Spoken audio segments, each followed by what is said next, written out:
Muy, pero muy buenas tardes, bienvenida, bienvenido, saludo a Tere Rodríguez de la Vega, socióloga, profesora de la Facultad de Ciencias Políticas y Sociales, panelista en la Mesa Roja de Pie de Página, bienvenida. Hola, Marta Olivia, Arturo, Cano, gente que nos escucha, muy buenas tardes. Gracias, buenas tardes. Federico Bonazo, músico y escritor, bienvenido, buenas tardes. Hola, un gusto saludarte, Tere, Arturo, Marta Olivia, audiencia de Astillero. Gracias, Arturo Cano, reportero y cronista en La Jornada. Bienvenido, buenas tardes. Buenas tardes, Marta Olivia, Teresa, ciudadano Bonazo, ¿cómo le va? Gracias a todas las personas que nos acompañan este día. Gracias, compañeros. Y bueno, el tema judicial da mucho, todavía da mucho. Cada día, pues vamos viendo diferentes temas en ese mismo tenor de la elección judicial, esta elección histórica. Y ¿cuáles creen que sean las lecciones que nos deja esta elección? Además de que se rompe decían, son pocos 13 millones, sí, pues antes elegía el Poder Judicial una sola persona, era decisión unipersonal, ahora son 13 millones, y bueno, pero ¿cuáles son las lecciones que nos deja este proceso? Y ahora sí al calor, Tere Rodríguez, que estuvimos ahí el domingo, en el calor de la elección, el lunes fue un proceso, el martes, ya hoy miércoles, tranquilos, ¿qué podemos decir al respecto? Híjole, creo que hay muchas cosas que decir, no sé por dónde empezar, Marta Olivia, porque por un lado está como el balance de la votación, ¿no? Y eso tiene como varias aristas. Uno, si consideramos un éxito o no el que la primera elección al Poder Judicial convocara a alrededor de un poco menos del 13% del electorado, ¿no? Y creo que ahí tenemos que pensarlo en términos, un poco lo platicábamos el domingo, respecto a qué otro ejercicio en tiempos de 4T esto es comparable, ¿no? Porque sabíamos de entrada que no era comparable con una elección, ni siquiera una intermedia, y también creo que es muy importante aclarar, la oposición lo sabe, pero le sigue haciendo su luchita, que la legitimidad de esta elección y de la reconfiguración por vía del voto popular del Poder Judicial no se dirimía en la asistencia este domingo, sino se dirimió en la asistencia del domingo de hace un año, ¿no? Es decir, la legitimidad de la recomposición, el rediseño del Poder Judicial ya estaba ganada, ¿no? Y no está a discusión, y esto no lo pone en la discusión. Hay mucha gente que está convencida del cambio necesario y de la dirección en la que este cambio se dio, que no asistió a las urnas, como muchas encuestadoras lo han dicho, ¿no? Entonces, por un lado tiene que verse en términos del total de la votación, si esto es un éxito o no. Y creo que de cara al otro ejercicio plebiscitario que convocó la 4T, que fue la de la revocación del mandato, esta elección se comportó a la baja, ¿no? Y habría que intentar explicarnos por qué se comportó a la baja. Y me parece que en gran parte tiene que ver, porque así como la otra tenía el empuje de la mística de López Obrador, digamos, pues esta tenía el empuje del rotundo desprecio y enojo que hay ante el Poder Judicial actual, ¿no? Entonces, creo que la complejidad del proceso desincentivó a ese voto fuerte que más o menos ronda por los 17 millones que se sintieron, o el 17% del electorado que se sintió convocado en aquella ocasión a la revocación de mandato, ¿no? Entonces, creo que habrá que hacer el balance de qué desincentivó a gente que estaba muy de acuerdo con la reforma, pero que a la mera hora no se sintió convocada a ir a hacer el ejercicio en urnas. Y después viene, no sé si echármelo en esta ronda o en la siguiente, tal vez mejor en la siguiente, el balance de la votación de quienes quedaron en la Suprema Corte y de quienes ahora ya están perfilándose, porque el cómputo distrital para para el de Tribunal de Disciplina Judicial está prácticamente terminado también, porque ahí sí, un poco en el sentido de lo que decía Viri Ríos ahorita, habrá que hacer un análisis un poco más fino en términos de cuál fue la composición de esa votación, para ver qué tanto pesó el aparato, porque parece que pesó mucho, pero qué tanto pesaron otros tres componentes del voto, que creo que se quedan un poco frustrados de lo que después pasó, de esta fotocopia de algunos acordeones a la composición final, ¿no? Y me refiero a la militancia de base, morenista o no morenista, que se organizó colectivamente y empezaron a construir acordeones, lo que ayer Federico llamaba los acordeones desde abajo, ¿no? Esa militancia morenista o no morenista. Y por otro lado, pues los ciudadanos que hicieron su chamba individualmente, sin necesariamente articularse deliberativamente con otros. Creo que esos son los dos sectores muy abultados en la votación, que hoy pueden sentirse relativamente frustrados de que se sintieron convocados a un proceso que palomeó algo que ya estaba decidido, ¿no? Y creo que la frustración es absolutamente legítima y hay que hablarlo, pues, ¿no? Claro, gracias, Tere. Sí, propongo que en esta ronda sea como el diagnóstico de la elección y en la segunda hagamos como el análisis de los perfiles, quién elaboró, cómo elaboró y demás. Federico Bonazo, ¿qué decir de esos acordeones desde abajo o acordeones proféticos o acordeones institucionales? ¿Cómo llamarlos y cómo interpretar este proceso de elección? Tu micro. A ver, no, sigue. Ahí está. Sí.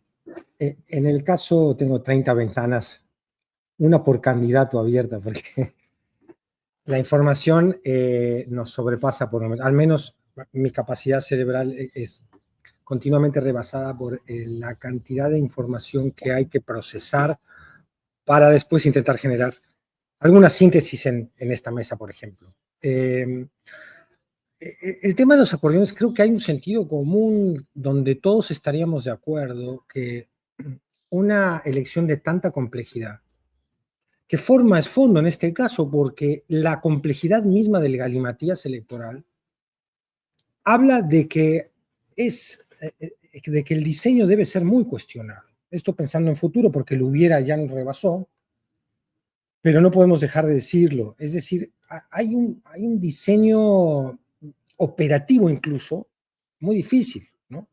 Lo hemos comentado en otros lugares. También si hubieran votado muchos más electores, con el tiempo que invirtió cada elector por casilla, pues no hubiera alcanzado la jornada electoral. Si hubiera habido una participación, yo no sé, del 40-50%, hubiera habido casillas saturadas y las 24 horas de la jornada electoral no se hubieran dado abasto para registrar el legítimo derecho de cada ciudadana y ciudadano a votar. Es decir, se calculó también a priori que la participación iba a ser baja. El tema de los acordeones raya el del delito electoral y esto va a ser impugnado, lo vamos a ver en las siguientes horas, porque no se puede inducir al voto de una manera tan corporativa, tan obscenamente abierta, sin que esto tenga alguna repercusión sobre las reglas del juego democráticas más elementales. Es decir, el voto es libre y pensado y debe ser informado. Son las cualidades elementales del acto electoral. Si alguno de estos tres elementos no puede llevarse a cabo con la libertad y la independencia por parte del elector suficiente, pues hay derecho a que se impugne. Cosa muy diferente es haber hecho una chamba a conciencia, chamba que puede haber sido, por supuesto, legítimamente influida por opiniones que a uno le importan, por trabajos como el de Viri Ríos o de otros trabajos como los que pedía que se revisaran también Luis Tapia, todas las voces especialistas que estuvieron muy activas en intentar ayudar a la ciudadanía a abordar un proceso ciclópeo, enredadísimo, insisto, enredo que en sí mismo significa que estuvo muy mal hecho, estuvo muy mal planeado y que esto puede repercutir en los resultados, ya no de la elección, sino en los resultados de la operación de un poder judicial. Pero bueno, en ese sentido hay acordeones que se valía confeccionar en casa, incluso a través de recoger diversas opiniones y producto también de la investigación personal, que tú tenías que llevar porque era imposible si no recordar a la hora de llenar la boleta. Pero muy diferente es a que te den boletas impresas, el interés faccioso, partidista o no, porque hay también localidades donde no tanto fue el interés de los partidos políticos el que influyó en estos acordeones, porque tampoco son todos los acordeones de Morena. Hubo acordeones de otras fuerzas políticas también que jugaron. Allí donde la oposición renunció a su berrinche del no voto, hubo, o la oposición o gente asociada con partidos no de Morena, que decidieron también llevar a cabo cierto combate electoral que les pudiera permitir instalar a personas juzgadoras a su conveniencia, que es otro de los grandes problemas de la reforma en sí, de la realidad judicial a la que nos vamos a enfrentar en las próximas horas. Entonces, en ese punto concreto de los acordeones, pues habrá que revisar si hay delito electoral, hay que impugnarlo y hay que comentarlo. Porque no podemos tampoco adormecernos únicamente en una victoria emocional de todos aquellos, o adormecerse aquellos que crean que esto es una victoria realmente judicial y que el Poder Judicial va a cambiar de tajo y que a partir de ahora se va a reducir la impunidad y la corrupción en el Poder Judicial. Yo creo que hay muy pocos elementos para pensar que eso va a suceder así.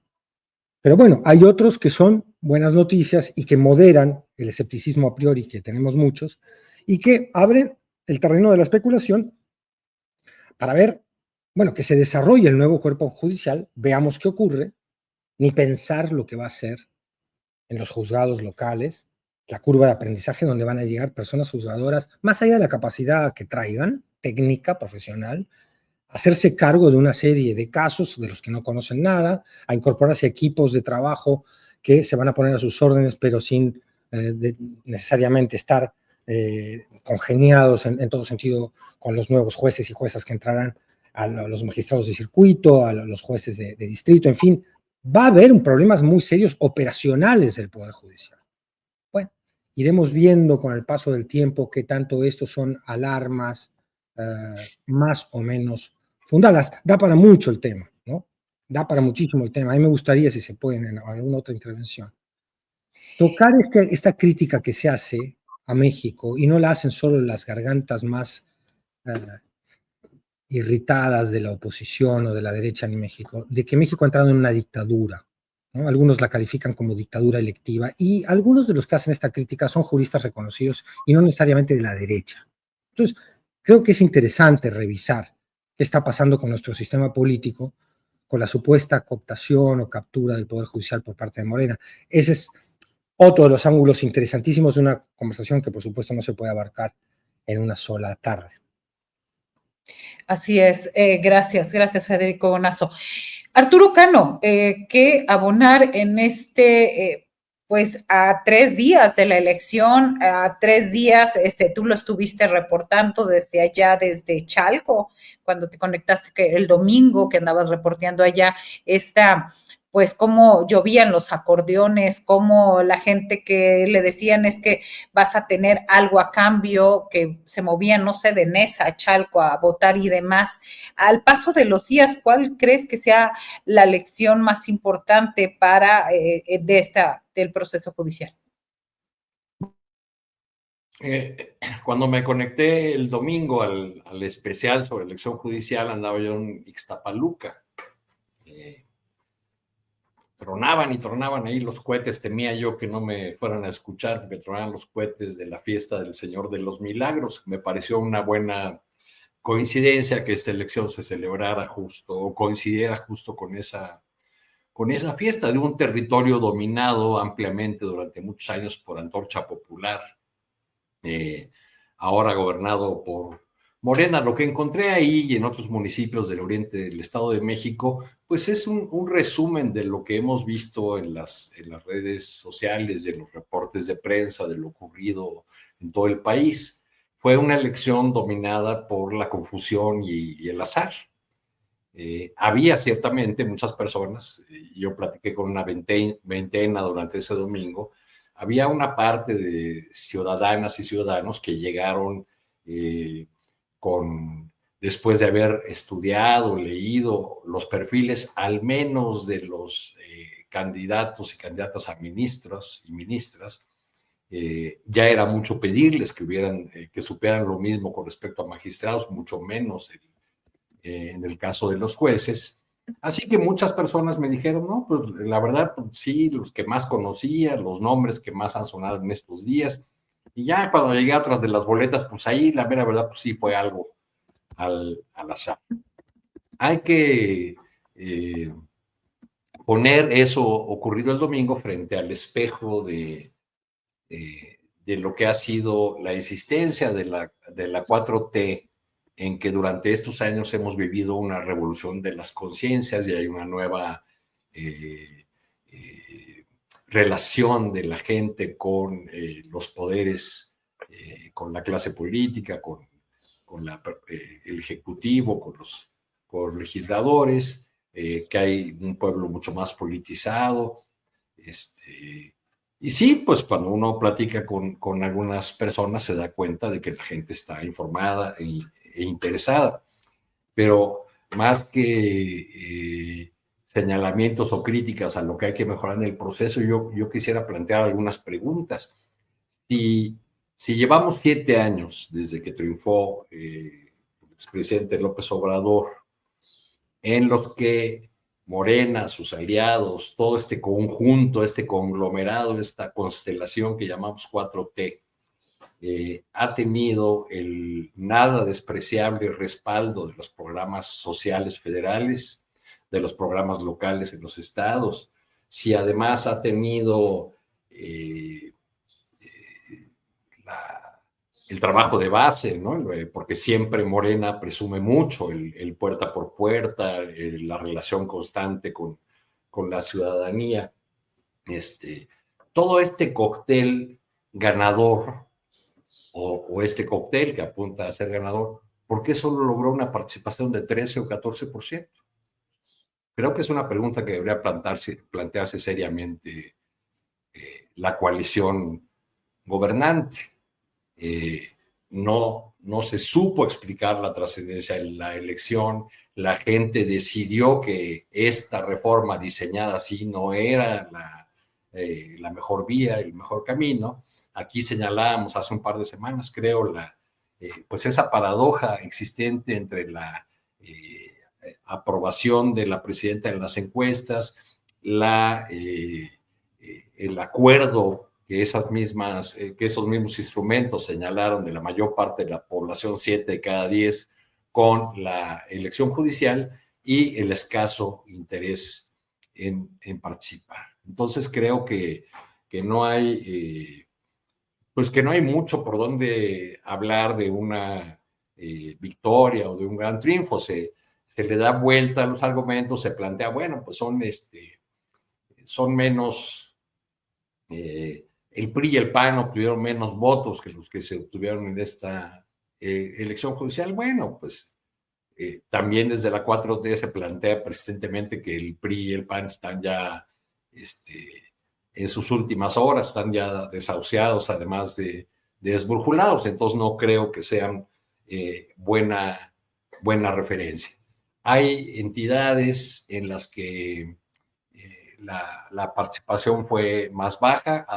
Hay que ir revisando, yo creo que esos datos de manera muy, muy puntual, porque pues entidades que se las dan de tener grandes fichajes de esas figuras que apenas ayer estaban en el PRI y en el PAN, que se pasaron a Morena porque aportaban muchos votos, pues parece que no los dieron, ¿no? Parece que no están dando esos resultados. Y leía yo por ahí, no recuerdo en qué lugar, porque nos abruma la información, como dice Federico, ya el análisis detallado de los resultados y un comparativo sencillo en el que plantean que en los estados no gobernados por Morena la participación fue mayor. Que eso también tiene que ver, o puede tener que ver con el hecho de que pues los acordeones de los gobernadores de oposición se dirigieron a tener jueces que fueran, digamos, proclives o cercanos a ellos, ¿no? Que también movieron sus nombres. Entonces, en esa elección dominada por la confusión y por el azar, pues vamos a tener juzgadores que literalmente de puro churro van a llegar a tener el poder de la sentencia, ¿no? Ya iremos viendo. Claro, y justo eso vamos a nuestra segunda parte de esto mismo de la elección judicial. Vamos a ver una imagen de los ministros, ministras y ministros de la Suprema Corte de Justicia de la Nación. Ahí estamos viendo pues ahora sí que como quedaron en el lugar de, bueno, va a ser Hugo Aguilar, va a ser el presidente de la Suprema Corte de Justicia de la Nación.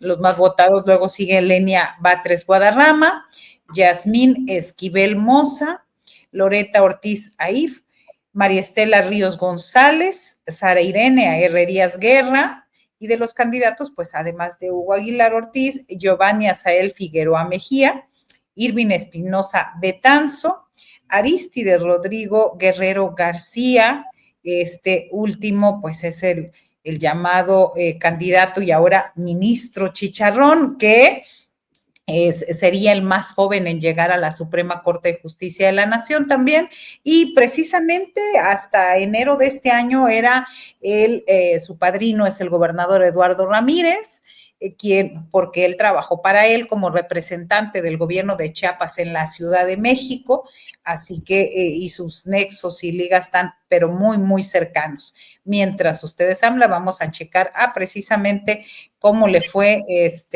en la votación precisamente allá en Chiapas. Pero bueno, ahí están los perfiles. ¿Qué decir de todos estos?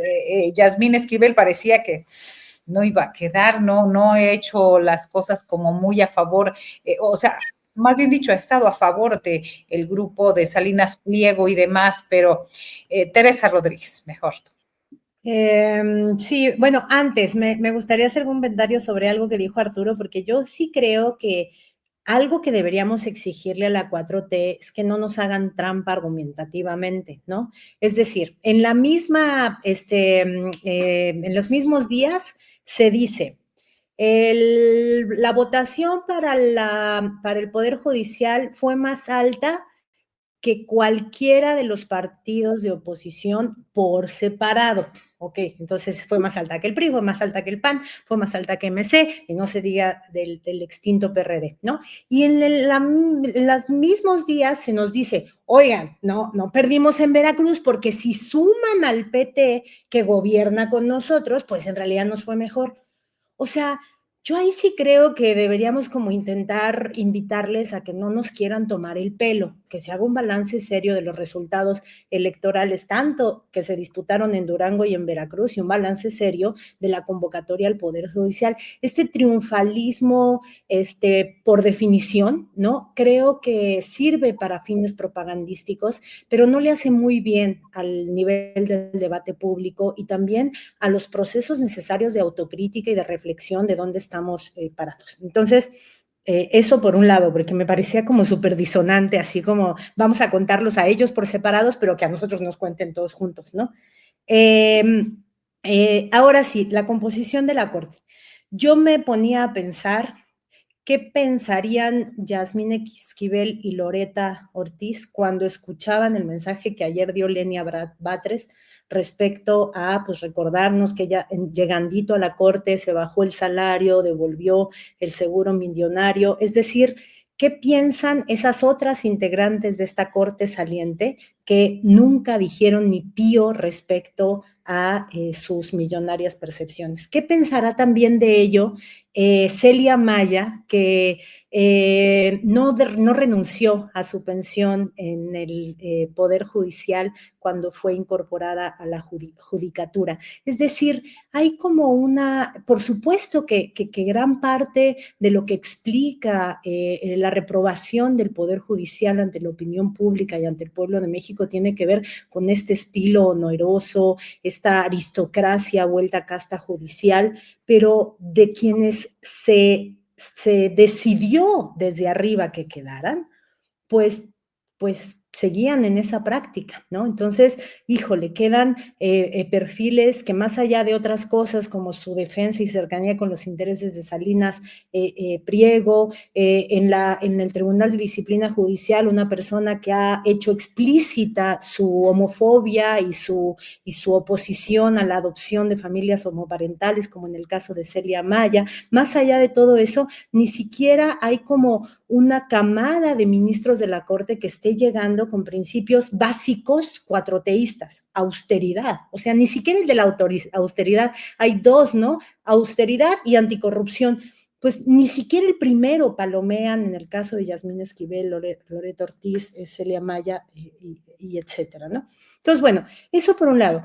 Por otro lado, yo creo que hay como que también, yo creo que sí agüita y sí frustra, reitero, a todo quien hizo el esfuerzo deliberativo, ya sea individual o colectivamente, en su barrio, en su colonia, en su familia, etcétera, para construir informadamente su voto, porque nos tomamos en serio esta elección, porque creímos que era importante que saliera bien.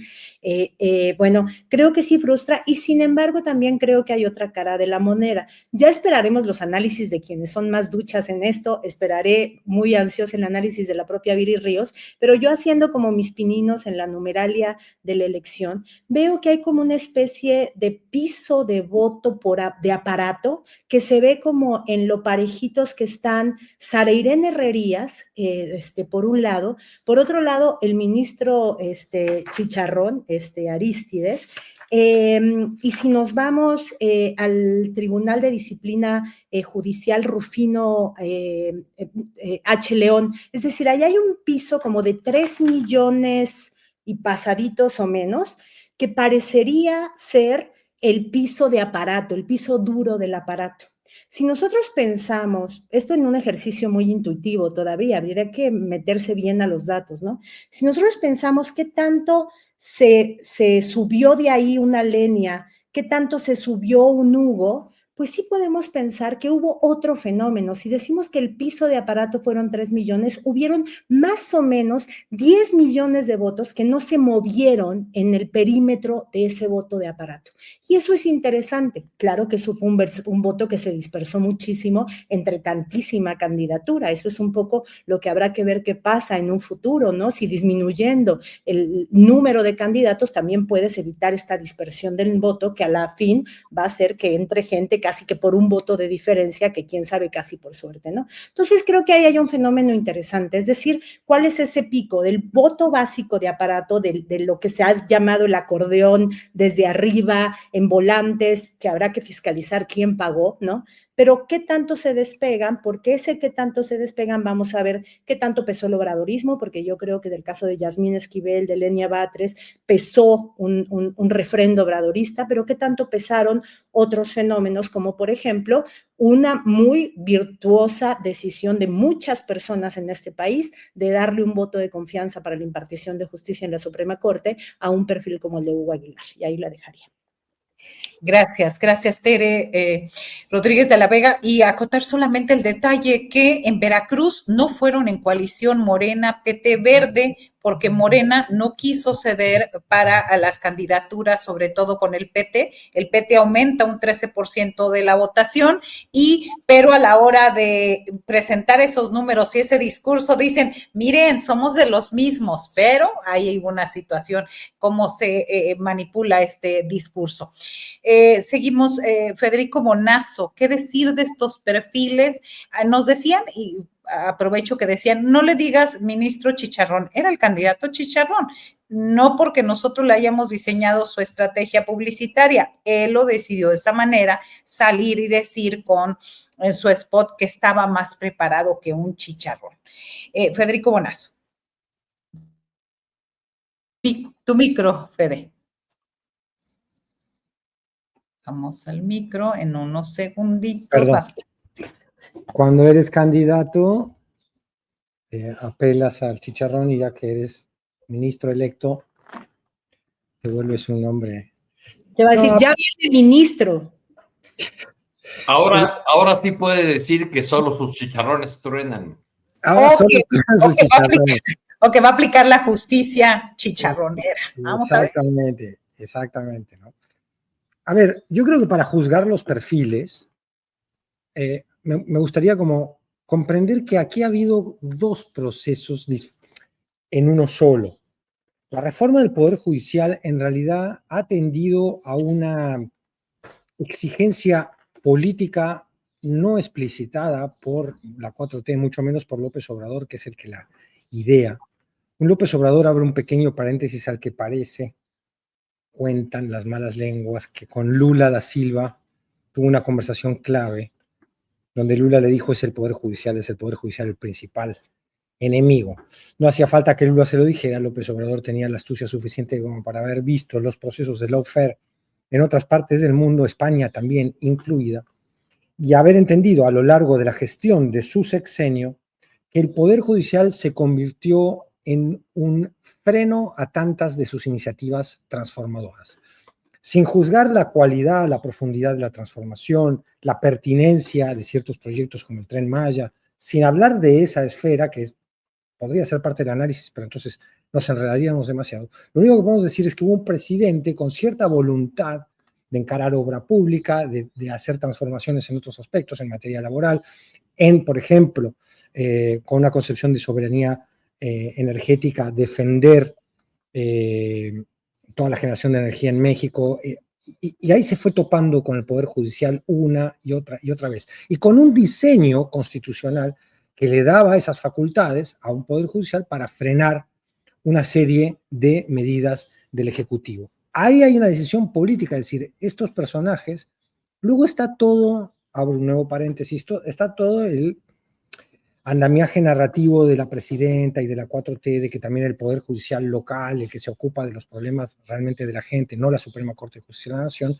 también liberaba permanentemente delincuentes, que esto estaba lleno de corrupción. Cuando tú buscas demostrar la corrupción del Poder Judicial, encuentras, por supuesto, diversos casos puntuales, pero para hablar de corrupción sistémica del Poder Judicial hay que hacer una investigación muy seria, hay que acudir a quienes la han hecho, no está tan divulgada, es decir, también se ha dicho a la ligera una serie de cosas que han construido una narrativa.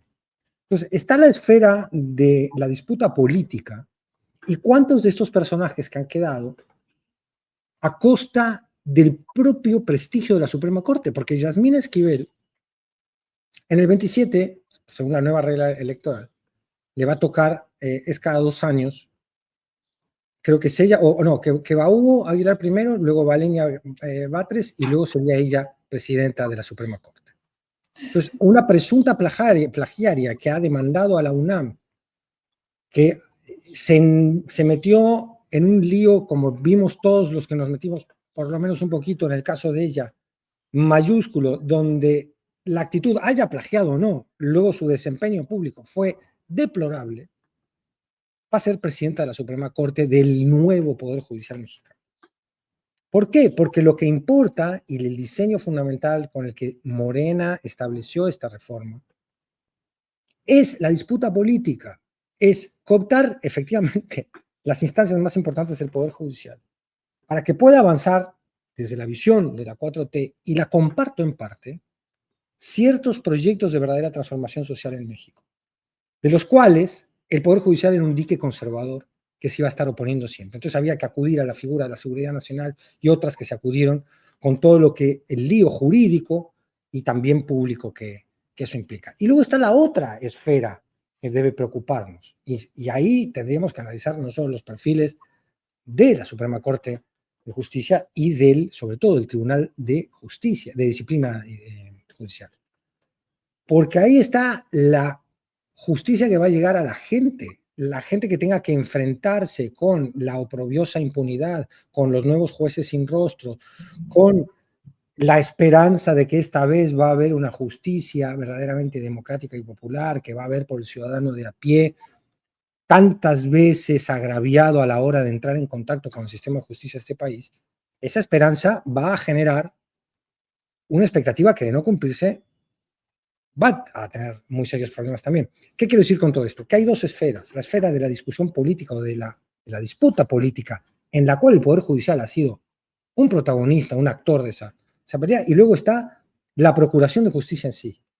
Entonces, bueno, evaluar, y lo vamos a hacer en las siguientes horas porque todavía es difícil. Cuando tú analizas el perfil de Hugo Aguilar, la primera sensación es emoción, alegría, qué bueno que llegue alguien representante de los pueblos originarios a la Suprema Corte. Además, si propone sacar la toga, adelante, será más formal o profundo el cambio, pero uno apoya la desacralización de un poder que ha sido muchas veces opaco y conservador.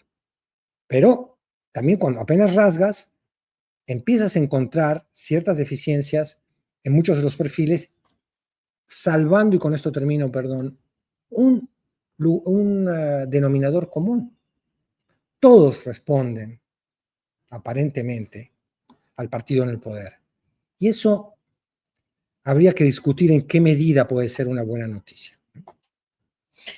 Muy bien, Fede Bonazo, y decirles, antes de empezar con Arturo, que con el 86.6% de casillas computadas para el Tribunal de Disciplina Judicial hasta este momento, Celia Maya, integrante actual del Consejo de la Judicatura y quien fue aspirante a gobernadora de Querétaro por Morena, se mantiene como la candidata más votada con 4.1 millones de sufragios, es decir, ya virtualmente la presidenta, la titular de este nuevo órgano. Y también recordar que Celia Maya es una persona, una mujer muy cercana a Andrés Manuel López Obrador, desde que estaba en el gobierno del entonces Distrito Federal, casada con Rafael Guerra Álvarez, presidente del Tribunal Superior de Justicia de la Ciudad de México y acusado en diferentes momentos de pues administrar lo que se llama el negocio de la justicia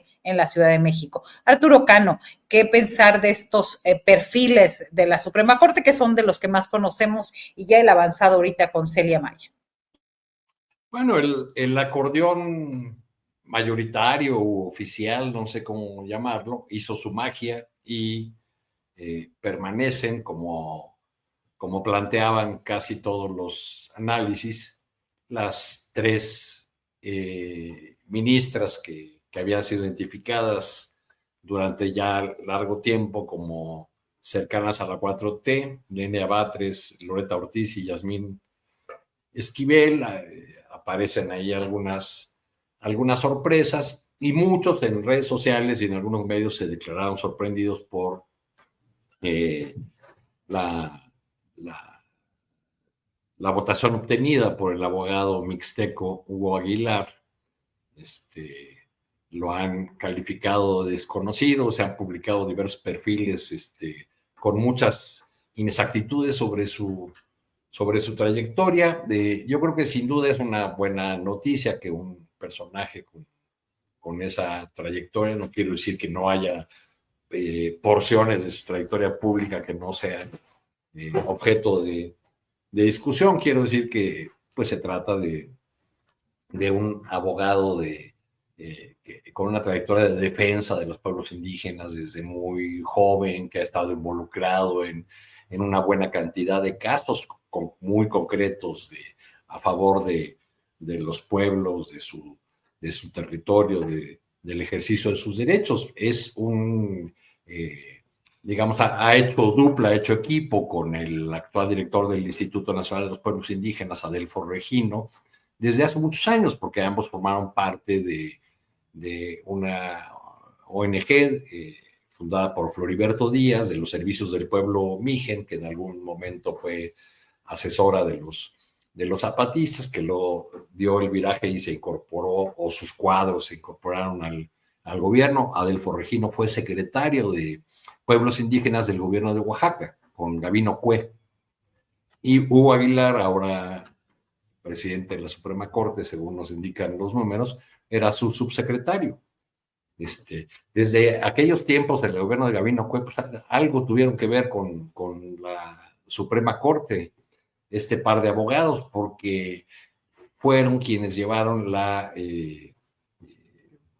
un juicio en contra del estado de Chiapas por ese viejo conflicto que ustedes deben recordar, el de un conflicto de territorio en la zona conocida como los Chimalapas.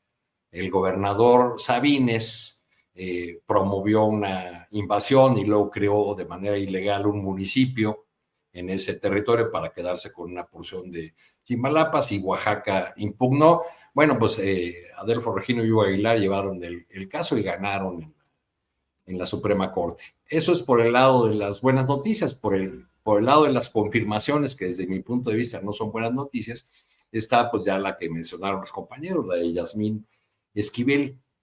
Yo quiero mencionar, ya es muy conocido por ser más reciente, el asunto de Salinas Pliego y el sentido del voto de la ministra Esquivel, pero quiero recordar un asunto más antiguo, porque nos remite a eso de que si es una ministra de AMLO o no lo es.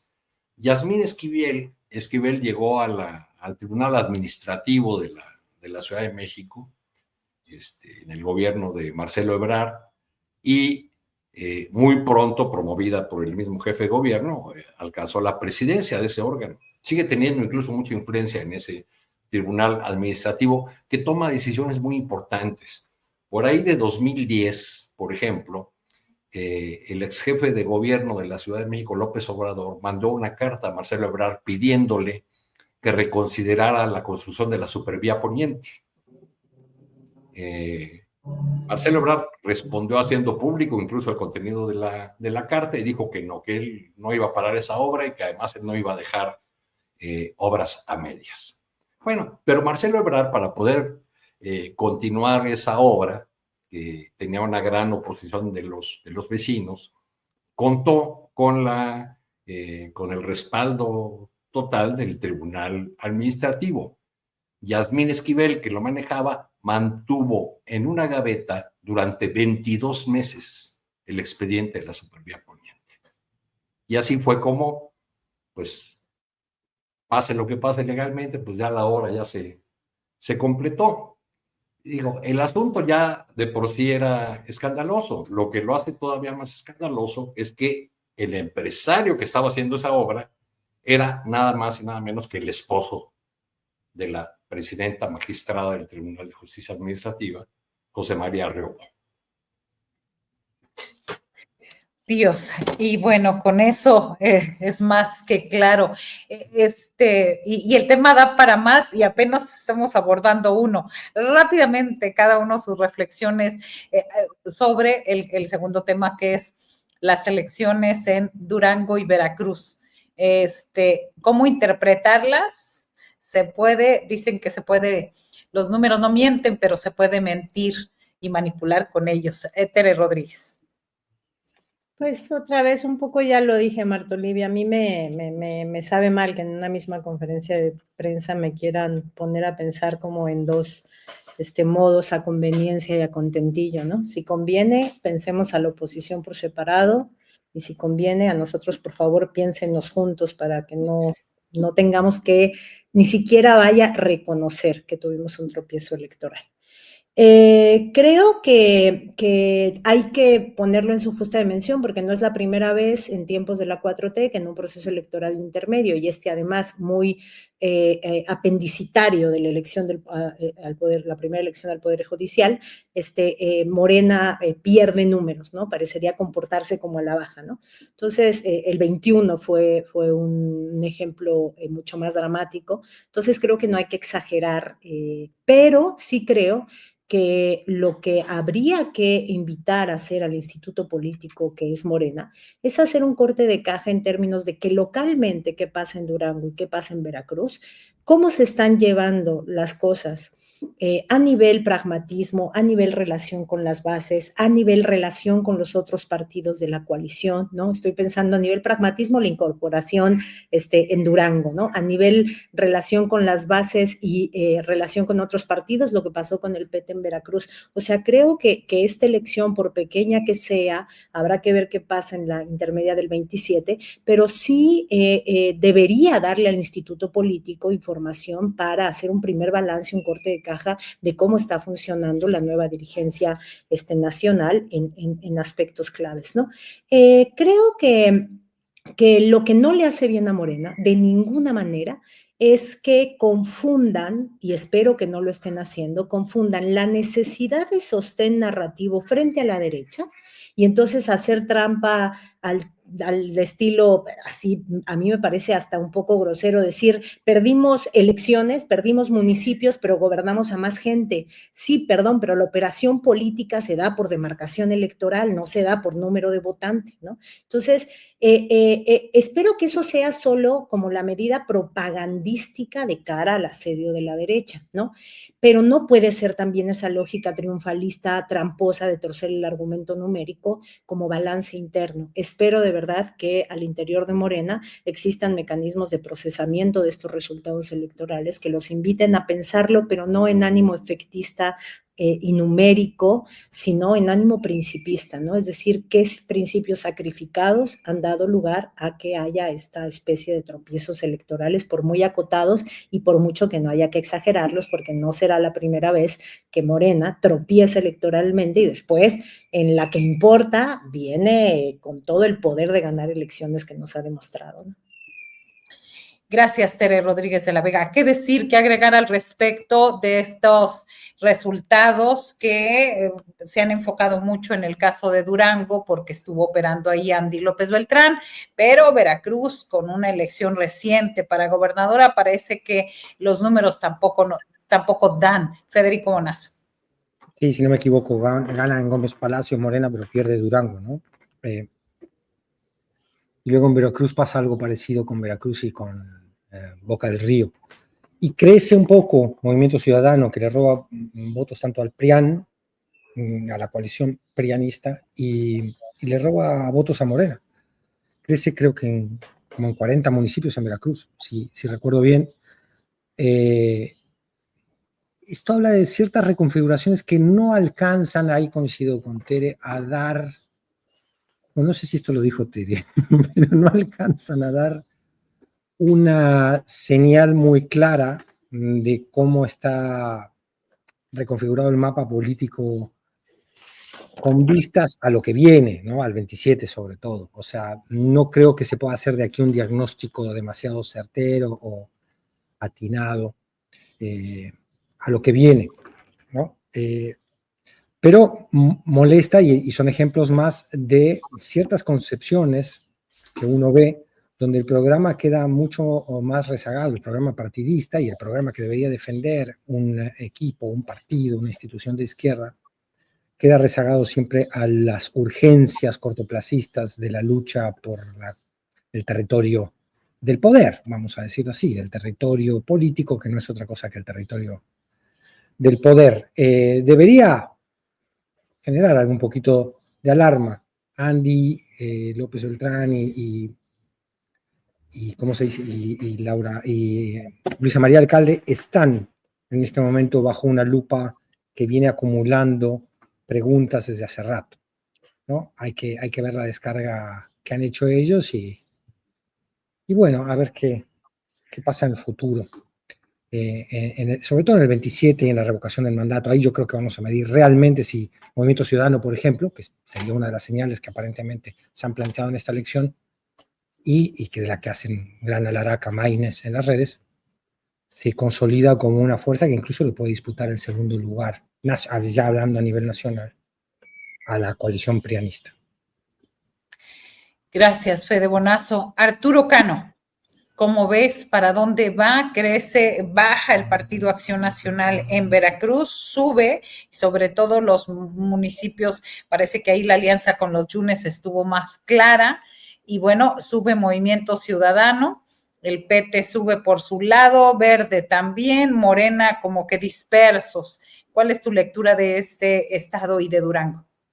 A veces a los naranjas no los dejan hacer mucho ruido en los medios nacionales, pero yo creo que Movimiento Ciudadano está dando muestras de que va avanzando como una oposición más, digamos, menos gelatinosa que la del PRI y el PAN, para no decir más firme o sólida, ¿no?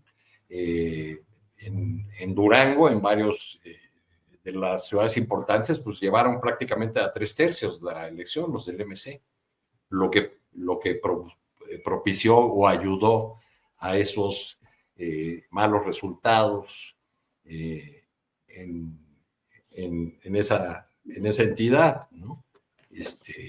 Creo que las dos dejan la lección de que la traición no necesariamente paga.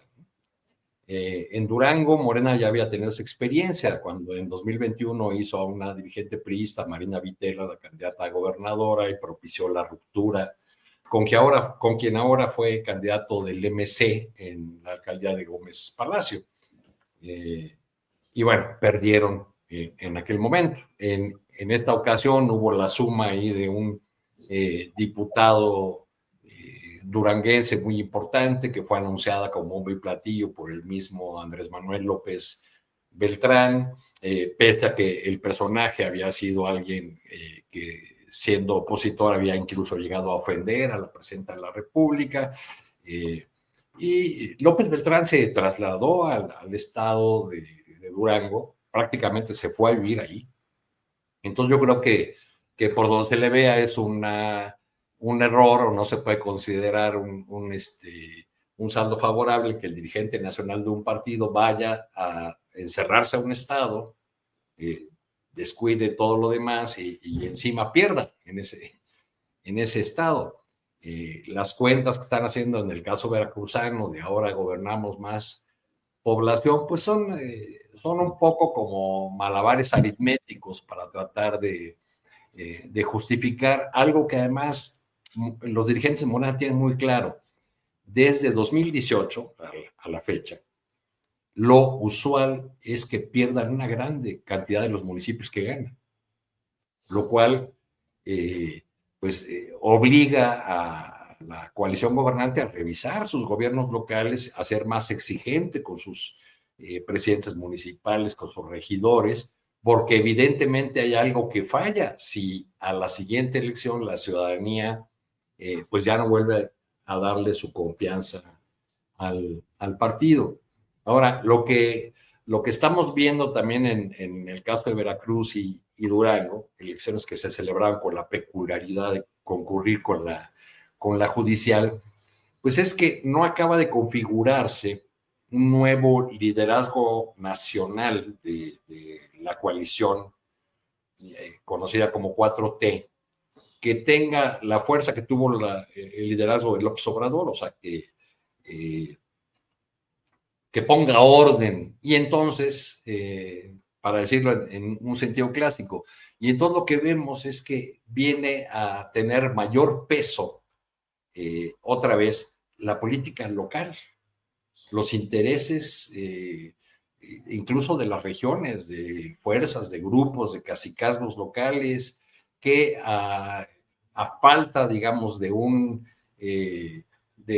liderazgo nacional potente en el partido o en los partidos de una coalición, pues logren consensar las candidaturas, logren llevar a todos en el mismo barco, ¿no? Y eso es lo que yo creo que le ha fallado a Morena, además de hacer un examen pues realista de sus números electorales pues del 15 para acá, tampoco son muchos años.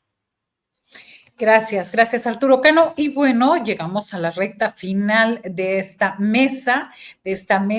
Su postrecito se nos quedó pendiente el tema de la coordinadora, sí creo, ¿verdad? Con las movilizaciones de la coordinadora. No sé si quieran cerrar con eso o con lo que ustedes decidan.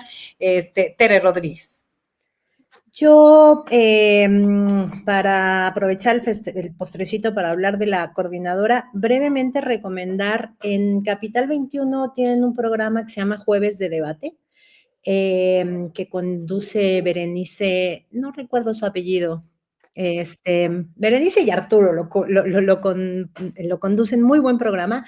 Y en la emisión pasada estuvieron tratando el tema de la CENTE, estuvo Diana Fuentes, estuvo el profe de la CENTE y estuvo Gustavo Leal, el académico de la UAM, que le trabaja estos temas. Y es un programa que, según yo, no tiene desperdicio. Es lo mejor que yo he escuchado en medios públicos, independientes y demás sobre el tema, la mejor mesa de análisis, porque creo que tiene de todo, ¿no? Tiene la voz primera del actor. Creo que es muy importante que desde los medios públicos no se invisibilice la voz del magisterio democrático en aras como de proteger a la 4T. Entonces, tiene la voz del magisterio democrático, tiene una voz experta, la siempre muy mesurada, inteligente voz de Diana Fuentes. Entonces, yo les recomiendo que lo vean porque creo que pone suficientemente bien los puntos sobre las IES.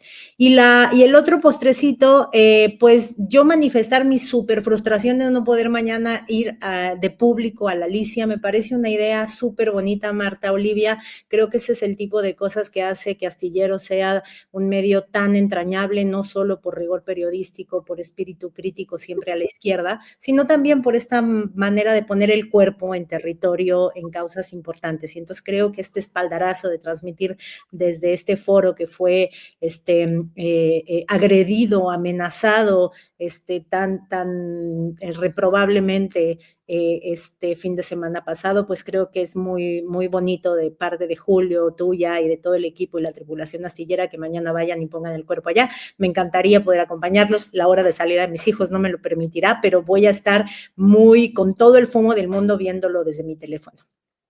Gracias, Tere. Va a ser el viernes próximo. Sí. El viernes, la mesa del más allá. La mesa del más allá. Así es. Gracias por tus palabras. Fede Bonazo, postrecito. Secundo a Tere en el elogio a Astillero, que va a transmitir en un respaldo fundamental que hay que hacer desde todos los sitios posibles al Foro Alicia, a Nacho Pineda y a este tipo de bastiones de contracultura, de resistencia cultural, es increíble que siga pasando el tiempo y tengamos que seguir viviendo episodios como estos, algunos que habíamos pensado que ya los íbamos a dejar atrás. También felicito al equipo de Astillero por esa razón y quiero dar una nota de profundo cariño y memoria a Juan Gabriel Moreno, que ha fallecido ayer en la Ciudad de México.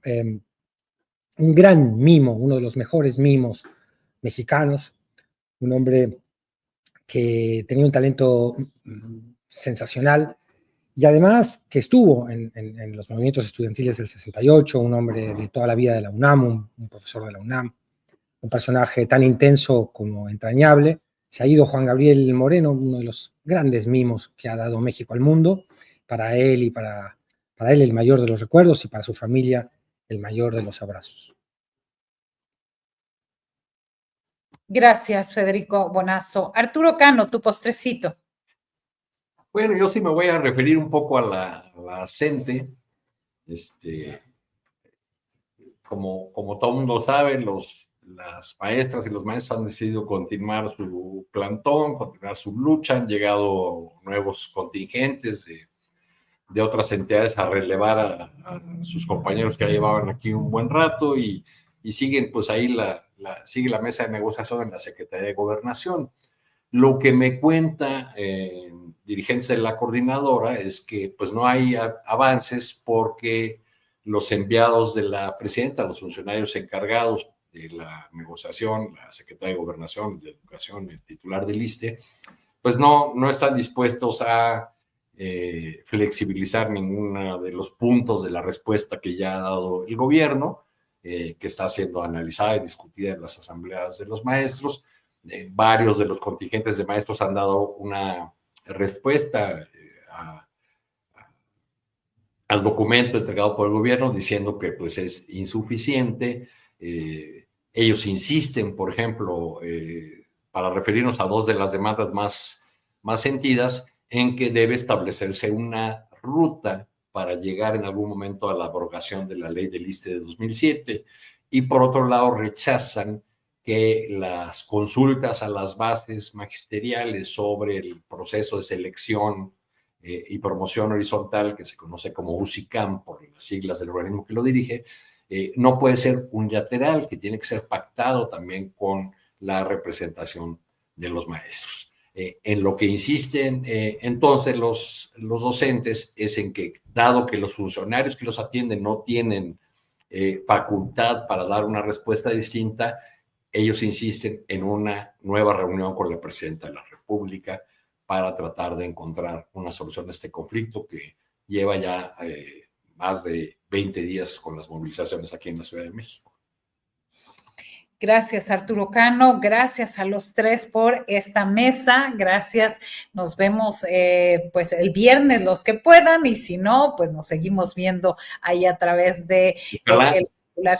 Ojalá que antes del viernes ya haya una respuesta oficial sobre qué fue lo que pasó ahí. Ojalá y sí. Es una cosa terrible que nadie, ni la jefa de gobierno, ni ninguna otra autoridad pueda decirnos quién pidió, quién dio la orden. Y sobre todo el montaje de que llegaron las policías ya con medios de comunicación, transmisiones en vivo y bueno, una serie también de campañas en contra del Foro Alicia. Así que pues estaremos nosotros ahí transmitiendo, informando y bueno, siguiendo en línea. Gracias, Tere Rodríguez de la Vega, Fede Bonazo, Arturo Cano, un gran abrazo a los tres. Hola.